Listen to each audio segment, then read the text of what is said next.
계신 분하고 인사 한번 하겠습니다. 반갑습니다. 반갑습니다. 네, 오늘 성령 강림 주일입니다.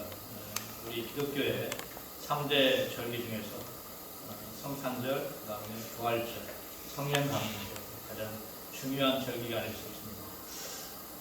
어제는 이제 우리가 뭐라고 표현할까? 석가모니 탄생입니다.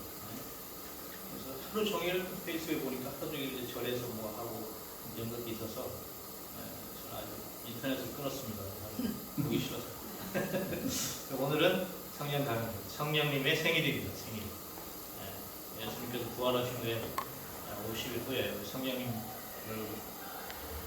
믿음의 식구에 보내주셔서 성령님이 안 계시다면 우리의 삶이 어떻게 변화될 것인가 이런 것들을 생각하고 여러분의 가정과 여러분 사역 위에 성령과 함께 날마다 동행하시는 또 함께 섬기는 귀한 역사가 있기를 바랍니다. 오늘 말씀은 요한복음 8장 51절 한 절만 같이 보도록 하겠습니다. 요한복음 8장 51절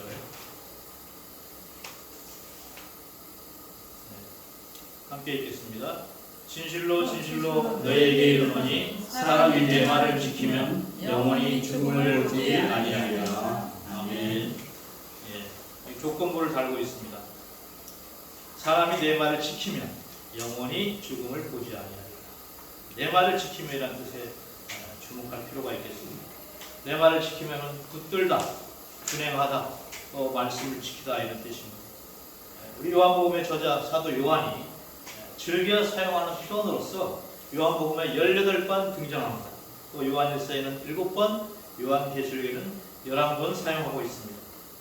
예수님의 말씀을 지킨다는 것은 그 말씀을 믿고 준행하는 것입니다. 말씀에 의해 우리가 살아가는 것이고 말씀에 거하는 것입니다. 이러한 자들에게 영생이 허락되고 또 복이 임한다고 말씀하고 있습니다. 오늘 본문에서 죽음을 보지 아니하리라 는 말씀은 보다 정확한 의미는 죽음을 경험하지 않으리라는 의미를 담고 있습니다.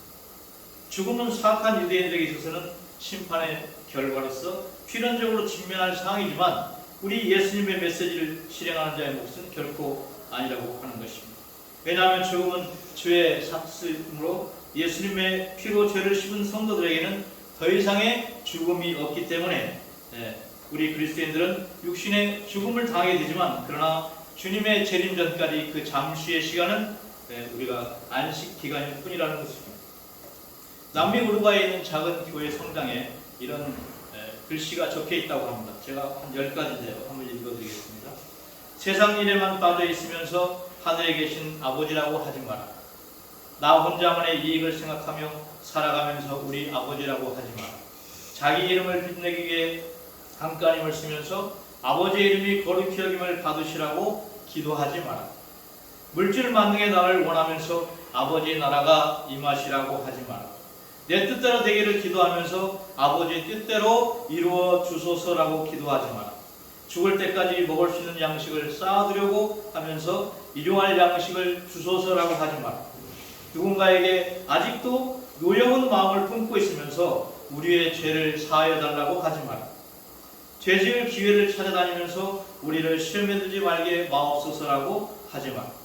악을 보고도 아무런 양심의 소리를 듣지 못하면서 다만 악에서 구하옵소서라고 하지 마라. 주님의 기도를 진정 나의 기도로 바치는 삶을 살지 않으면서 아멘이라고 하지 마라. 이 10가지의 이 상당히 의미 있는 말씀으로 생각이 되어집니다. 우리가 믿음의 사람이라고 하면서 또 날마다 하나님을 믿고 성령님과 동행한다고 하면서 우리 얼마나 믿음의 실천을 하고 또 우리의 이웃을 섬기고 또 그러한 실천점을 살아가는가 하는 것들을 우리가 생각해 볼 때 많은 부끄러움이 있습니다. 여기에 있는 여러 가지 10가지 말씀들을 보면서 우리가 늘상 주기도문이나 또는 사도신경을 우리가 늘 암송하지만 과연 얼마나 그것들을 지키고 실천하는가 하는 것들은 우리 믿음의 우리 한국교회가 현재 당면하고 있는 그런 문제들에 대해서 깊이 고민할 이유가 있다고 생각합니다. 오늘 본문 8장 51절 말씀 진실로 진실로 너에게 이르노니 사람이 내 말을 지키면 영원히 죽지 아니하리라. 죽음을 보지 아니하리라는 말씀과 아주 일맥상통한 말씀으로 여겨집니다. 바로 실천적인 삶을 강조하고 있습니다. 우리 주님의 말씀을 지키고 준행하라는 뜻으로 우리는 받아들여져야 할 것입니다. 지난주에 말씀을 준비하면서 우리 페이스북에 우리 신학을 전공하신 우리 철선교회 선배님이죠.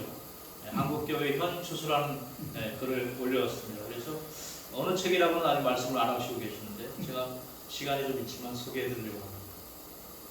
한국교회 현 주소 중에서 8가지 문제점을 아주 제시하고 있습니다. 첫 번째는 한국교회는 본질을 잃어버렸습니다. 기독교 신앙의 본질은 우리의 내면을 예수님으로 채우는 것입니다. 비우고 내려놓음으로써 예수님으로 채워지는 것이 본질인데 실제로 이렇게 하는 사람들은 거의 없는 것이 현실입니다. 교회도 마찬가지입니다. 목회자들은 다 버리고 주님을 따른다고 하지만 교회를 통하여 자기 욕심을 채우려고 하는 사람들이 많이 있습니다. 교회를 어찌하든지 다 비우고 버려서 지역과 이웃들을 어떻게 섬길까 하는 생각을 해야 하는데 그것이 본질인데 무엇을 채우는 데만 급급해하고 있습니다. 두 번째입니다. 예수님이 살아주셨습니다. 교회는 예수님의 마음으로 가득 채워서 그것으로 세상으로 흘려보내야 하는 것입니다. 그런데 교회가 오직 교회 자체를 위해 모든 것을 행하는 모습을 보면서 교회는 예수님이 계시지 않는다는 사실을 깨달을 수 있습니다. 세 번째는 이웃과의 삶이 사라졌습니다. 그리스도인이란 교회 성도라는 말이 아니라 생활 속에서 이웃들에게 예수님의 마음과 삶의 모습을 보여주는 사람들이라는 말입니다. 교회 생활은 세상으로 흩어져서 예수님의 사랑으로 이웃을 사랑하는 수원지가 되어야 합니다. 네 번째입니다. 오직 성공과 번영을 추구하고 있습니다. 목회자든 성도든 숫자나 규모나 크기로 판단하고 그리로 달려가고 있는 것입니다. 간절히 기도하는 것도 잘 되기 위한 것이고 정성껏 드리는 11조와 헌금도 잘 살기 위한 수단이 되었을 뿐입니다. 심지어 이웃에게 물질을 나누어 주는 것도 돌아올 보상을 생각하는 것입니다. 이 정도면 복음이 아니라 그냥 미신일 뿐입니다. 전부 다 잘 되기 위해서 신앙생활을 한다면 절에 가서 빌거나 무당에게 굿하는 것과 무엇이 다르겠습니까? 다섯째, 형식 중심적입니다. 형식이란 교회에서 행하는 모든 신앙의 의식이나 모임을 뜻합니다.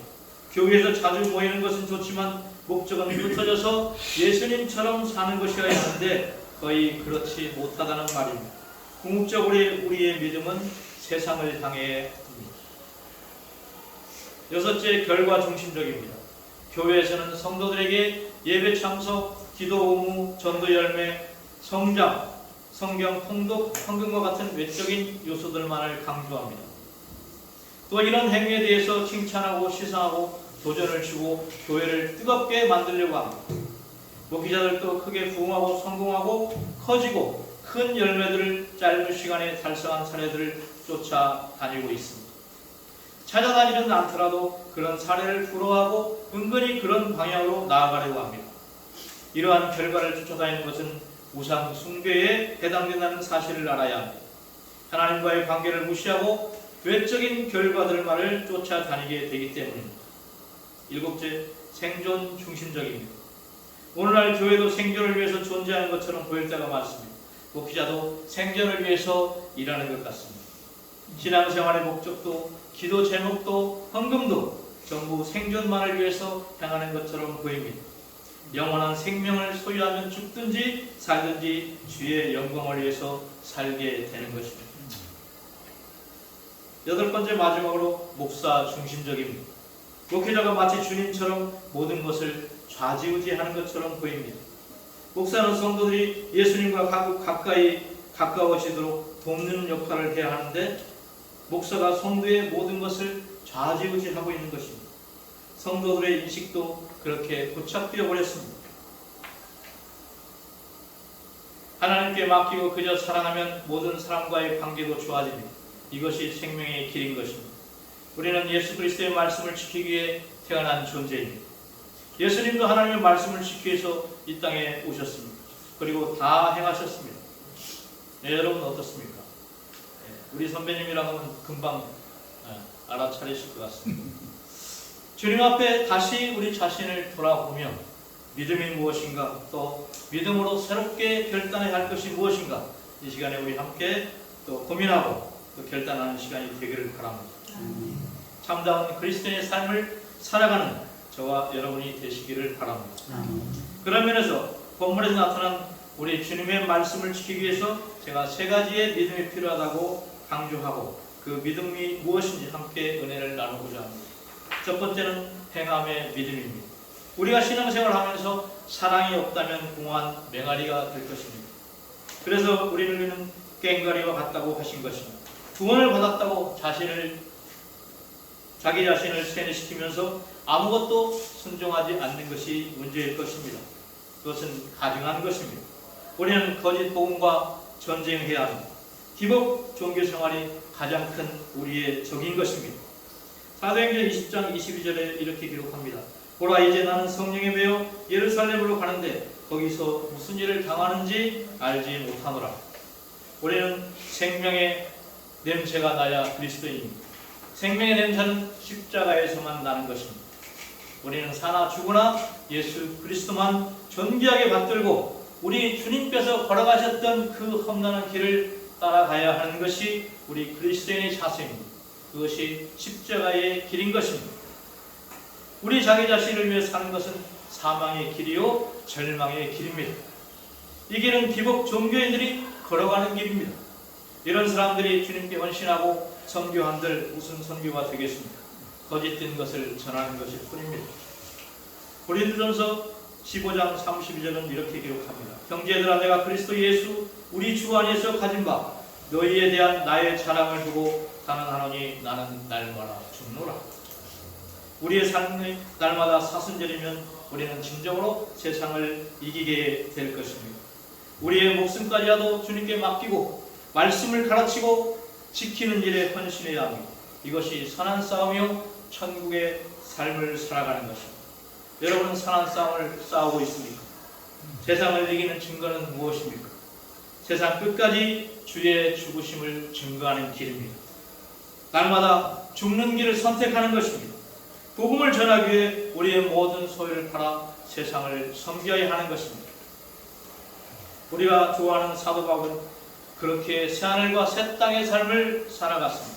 오직 예수 그리스도의 피조물로 삶을 살았습니다. 성령이 임하시면 우리들도 사도 바울처럼 권능을 받고 예수 그리스도의 증인이 될 수 있는 것입니다. 누가복음 9장 24절입니다. 누구든지 제 목숨을 구하고자 하면 잃을 것이요 누구든지 나를 위하여 제 목숨을 잃으면 구원하리라. 사도 바울이 예루살렘으로 가지 않았다면, 로마에서 복음을 2년 동안 전하지 않았다면 어떻게 그런 일이 있을 수 있겠습니까? 우리들도 새 예루살렘으로 가야 하는 것입니다. 요한일서 3장 18절입니다. 자녀들아, 우리가 말과 혀로만 사랑하지 말고 행함과 진실함으로 하자. 저와 여러분이 행함과 진실함으로 믿음을 소유하고 세상을 섬기고 사랑할 때에 주님을 따르는 참된 제자가 될 것입니다. 우리 철성교회 우리 모든 성도들, 또 절고선교회 모든 동문들이 이렇게 행함의 믿음을 실천할 때 비로소 세상의 변화가 시작될 것입니다. 얼마 전에 저는 우리 철고선교회가 철도고등학교 동창회가 여러 가지 많은 내용에 휩싸였던 것을 보았습니다. 저는 직접적으로 참여는 안 했지만 과연 어떤 것이 중요한지 지금도 알 수는 없습니다. 그러나 동문서로가 나뉘어서 싸우는 모습은 정말 보기 험한 그런 모습이었습니다. 우리가 할 일은 그들을 하나로 품고 그들에게 그리스도의 복음을 전하고 함께 섬기며 나아가야 하는 것일 것입니다. 그래서 우리 철고 선교회가 존재하는 것이라고 저는 생각을 합니다. 그들에게 사랑의 손길을 내밀고 그들을 섬기고 또 그들을 믿음으로 이끌어내는 모습이 우리 철선교회의 역할이라고 저는 생각합니다. 두 번째, 진리의 믿음을 가져야 합니다. 진리의 믿음을 갖기 위해서는 우리가 온전히 회개해야 합니다. 회개는 온전한 변화를 의미하는 것입니다. 어설픈 회개로는 거듭나지 못합니다. 그래서 죄를 먹고 마셔도 분별하지 못하고 세상 영광을 다 마셔버리고 말게 되는 것입니다. 회개는 십자가에서 하나님의 아들로 다시 태어나는 것입니다. 완전한 새 부대로 태어나야 합니다. 새 부대는 새 부대, 새 포도주는 새 부대에 담겨져야 합니다. 저와 여러분은 새로운 사람이 되어야 하는 것입니다. 새로운 진짜가 되어야 하는 것입니다. 진짜가 나타났다는 가요가 있잖아요. 진짜가 나타났다, 뭐 지금 이렇게 부르잖아요. 노래 잘 모르겠는데 우리 모두가 예수 그리스도의 사람으로 다시 태어나야 하는 것입니다. 그런데 지금 이 자리는 심판을 면할 길이 없습니다. 생명수의 말씀을 가르치고 지켜내야 살아갈 수 있는 자예요. 하나님의 아들, 딸들의 인생을 살아가야 하는 것입니다. 우리는 반드시 자기 십자가를 지고 자기를 부인해야 하는 것입니다. 그래야 우리는 구원에 이룰 수 있는 것입니다. 여러분, 믿음이 무엇입니까? 믿음은 예수 그리스도의 분부대로 말씀을 실천하고 그분을 믿고 따라가는 것입니다. 예수 그리스도를 진짜 믿었으면 그리스도를 따라가야 하는 것입니다. 가짜 복음으로 사시겠습니까? 기복신앙은 가짜인 것입니다. 진리이신 복음의 능력으로 힘차게 살아가는 저와 여러분이 되시기를 바랍니다. 복음의 능력으로 한국교회가 다시 일어나야 합니다. 이 땅을 변화시켜야 합니다. 힘 있는 교회, 능력 있는 교회, 권세 있는 교회로 다시 일어나야 하는 것입니다. 믿음으로 일어나 하나님의 영광을 보아야 하는 것입니다. 마지막으로 세 번째는 말씀과 기도의 믿음입니다. 저와 여러분은 반드시 날마다 깨어 기도와 말씀으로 묵상으로 예수 그리스도의 인도하심을 받아서 세상 속으로 나가야 합니다. 세상 속에서 살아가야 하는 것입니다. 제가 역장을 하다가 이제 처장으로 가니까 휘하의 직원이 600명입니다. 600명.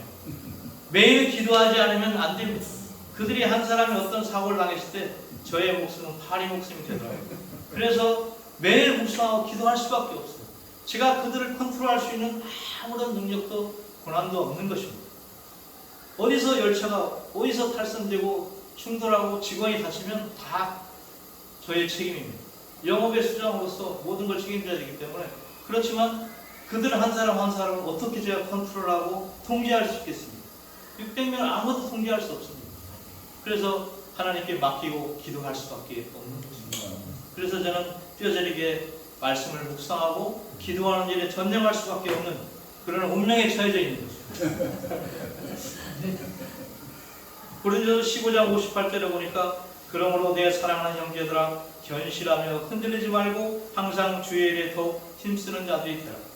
이런 너희 수고가 주 안에서 헛되지 않은 줄 알미라. 우리는 늘 세상 풍파에 흔들리고 좌절하고 실망하고 쓰러지고 주저앉아 버릴 때가 너무도 많이 있습니다. 저 역시 많은 안전의 위험에 노출되어 있습니다. 그러나 아무것도 할 수 없는 그러한 존재입니다. 그러나 성령님을 통해서 성령 충만함을 통해서 우리가 일어서고 또 새롭게 시작하는 것입니다. 우리가 아무리 성령 충만하다 할지라도 성령 충만은 영원하지 않습니다. 우리는 예수 그리스도의 동행하심이 없이는 절대로 성령 충만할 수 없습니다. 그래서 예수님의 증인이 되어야 하는 것입니다. 그러므로 성령께서 우리에게 오시면 모든 것을 주님께 맡기고 복음을 전하는 일에 우리는 전력해야 하는 것입니다. 사도행전 20장 24절입니다. 내가 달려갈 길과 주 예수께 받은 사명 곧 하나님의 은혜의 복음을 증언한 일을 마치려 하며 나의 생명조차 조금도 귀한 것으로 여기지 아니하리라.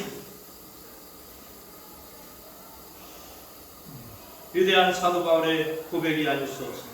복음을 증언한 일은 나의 생명을 조금도 귀한 것으로 여기지 아니하리라. 얼마나 귀한 결단입니까? 복음의 목숨을 걸어야 하는 것입니다. 복음의 목숨을 가는 우리 성기장도 와 계시잖아요. 예. 우리가 날마다 새롭게 태어나야 합니다. 복음으로 새로워져 가야 하는 것입니다. 복음으로 거듭나야 하는 것입니다. 이 거듭난 구원의 축복과 복음의 능력을 누리시는 저와 여러분이 되시기 바랍니다. 기도하겠습니다. 살아계신 하나님 은혜를 감사합니다. 내가 복음을 전하는 일에 주님께서 받은 그 사명, 하나님의 은혜의 복음을 전하는 일에 마치려면 나의 생명조차 조금도 귀한 것으로 여기지 아니하라고 말씀하신 우리 사도 바울 선생님의 귀한 결단과 믿음을 통해서 우리가 새롭게 결단하고 날마다 성령 하나님과 동행하는 귀하고 복된 삶을 살아갈 수 있도록 우리를 견인하고 인도하시고 우리를 채찍질 하여 주시옵소서. 세상이 혼탁하고 어렵고 고통스러워할지라도 우리는 날마다 새롭게 일어나 말씀과 기도로 무장을 통해서 하나님께 영광을 돌리는 복된 삶을 살아갈 수 있도록 우리를 인도하시고 우리를 붙잡아 주시옵소서. 날마다 성령님의 인도하심으로 그 삶의 길 가운데 날마다 도전하게 하시고 달려가게 하시고 믿음으로 일어나가 주님의 영광을 보게 하여 주시옵소서. 감사드리며 예수님의 이름으로 기도하옵나이다. 아멘.